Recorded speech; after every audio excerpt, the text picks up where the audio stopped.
News সত্যের পাশে সময়ের কাছে সুখবর নিয়ে এলো হামজা ফ্যাশন। হামজা ফ্যাশন, এখানে আপনি পাবেন মহিলাদের জন্য অত্যাধুনিক সাজ পোশাক, আছে কুর্তি, লেহেঙ্গা, শাড়ি, স্যুট, নকাব ইত্যাদি। আমাদের ঠিকানা Asansol GT road, eastern railway high স্কুলের বিপরীতে। তাহলে আর দেরি কেন, এবার পুজোতে আপনারা সবাই চলে আসুন হামজা ফ্যাশনে। ন্যায্য দামে নিয়ে যান আপনার পছন্দ মতো জিনিস। নিউজ সত্যের পাশে সময়ের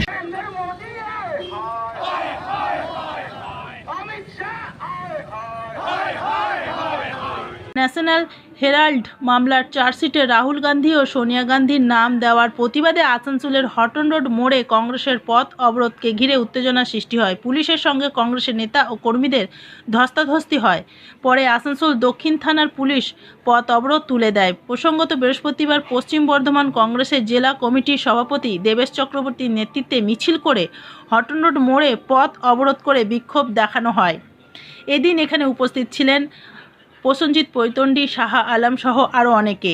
খবর পেয়ে ঘটনাস্থলে আসানসোল দক্ষিণ থানার বিশাল পুলিশ বাহিনী পৌঁছায়। অবরোধ তুলতে গেলে পুলিশের সঙ্গে ধস্তাধস্তি হয়। পরে পুলিশ পথ অবরোধ তুলে দেয়।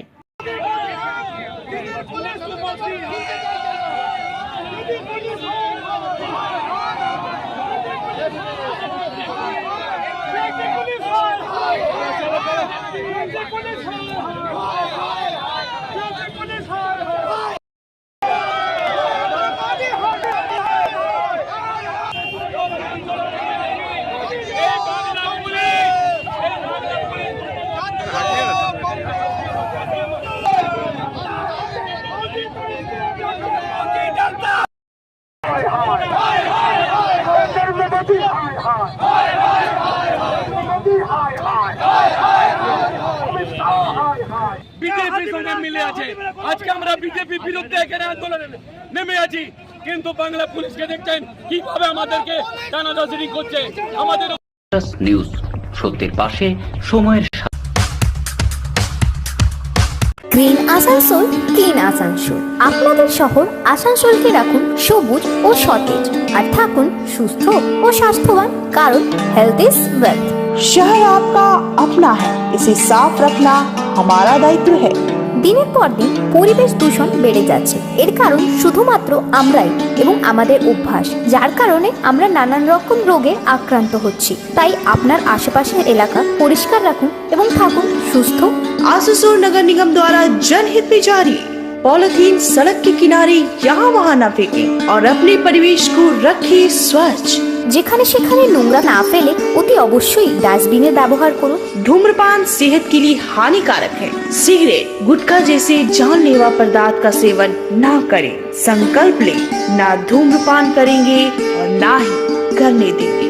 মাত্র কয়েকটি পদক্ষেপ আপনার শরীরের জন্য, যার ফলে আপনি থাকতে পারেন চিরসুখী ও স্বাস্থ্যবান। তাহলে সবাই আসুন, মিলে জাগরিত হই এবং প্রচুর পরিমাণে গাছ লাগাই। Green Asansol, clean Asansol. News সত্যের পাশে সময়ের